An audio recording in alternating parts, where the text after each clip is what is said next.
সরকারি আমলারা জনতার আবদার অভিযোগে গুরুত্ব দেয় না। জনগণের অভিযোগপত্র পড়ে থাকে আমলাদের ফাইলে। জেলা শাসকের জনশুনানিতে অভিযোগপত্রের 1000 পৃষ্ঠার মালা গলায় দিয়ে মাটিতে গড়াগড়ি, অভিনব প্রতিবাদ ভুক্তভোগীর। বিজেপি শাসিত মধ্যপ্রদেশের লজ্জার চিত্র দেখল সারা দেশ।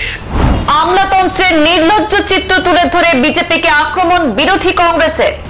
একাধিক অভিযোগ করলেও আমল দেয়নি প্রশাসন। অভিযোগের মালা পড়ে প্রতিবাদ সেই ভুক্তভোগী ব্যক্তি। 1000 পাতা লেখা অভিযোগপত্র গায়ে জড়িয়ে জেলা শাসকের কার্যালয়ের সামনে মাটিতে গড়াগড়ি খেলেন ক্ষুব্ধ সেই ভুক্তভোগী। জেলা শাসকের অফিসের বাইরে দড়িতে বাঁধা শয়ে শয়ে পাতা গায়ে জড়িয়ে মাটিতে গড়াগড়ি খেয়ে অভিনব প্রতিবাদের তাজ্জব কাণ্ড দেখে হতবাক হয় সকলে। বিশদ তথ্যে জানা যায়, এই প্রতিবাদকারী ব্যক্তি গত কয়েক বছরে নানা অভিযোগ নিয়ে একাধিকবার প্রশাসনিক দপ্তরে গিয়েছিলেন, কিন্তু 6 বছর কেটে গেলেও মিলেনি কোনো সুরাহা। তাই এবার এই অভিনব পন্থা বেছে নিয়েছেন। ভুক্তভোগীর দাবি, দুর্নীতির বিরুদ্ধে একের পর এক অভিযোগ করেছেন, কিন্তু সেসব অভিযোগপত্র খুলেও দেখেনি জেলা প্রশাসনিক দপ্তর। আরো নানা ফাইলের তলায় চাপা দিয়ে রাখা হয়েছে। প্রসঙ্গত, মধ্যপ্রদেশের নিমুচ জেলায় প্রতি মঙ্গলবারের মতো চলতি সপ্তাহের মঙ্গলবারও নিমুচের জেলা শাসকের দপ্তরে চলছিল জনশুনানি। নানা মানুষ নিজেদের সমস্যা এবং অভিযোগ নিয়ে হাজির হয়েছিলেন। সেখানে হঠাৎই দেখা যায় হামাগুড়ি দিয়ে ঢুকছেন এক ব্যক্তি। তার সারা গায়ে জড়ানো কাগজের মালা। কয়েক ফুট লম্বা এই মালায় ফুলের বদলে রয়েছে একাধিক নথিপত্র। ব্যক্তির দাবি যে প্রতিটি নথি প্রশাসনিক দপ্তরে জমা করা অভিযোগের প্রতিলিপি এবং রিসিপ্ট কপি। গত কয়েক বছরের নানা অভিযোগ নিয়ে একাধিকবার প্রশাসনিক দপ্তরে গিয়েছেন, কিন্তু 6 বছর কেটে গেলেও আজ পর্যন্ত একটি অভিযোগও খতিয়ে দেখা হয়নি প্রশাসনের পক্ষে।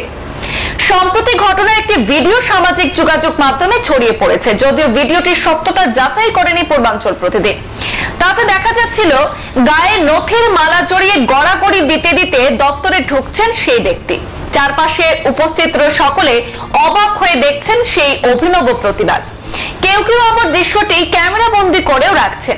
মধ্যপ্রদেশের সাংবাদিক সূত্রে জানা গেছে যে ওই ব্যক্তির নাম মুকেশ প্রজাপতি।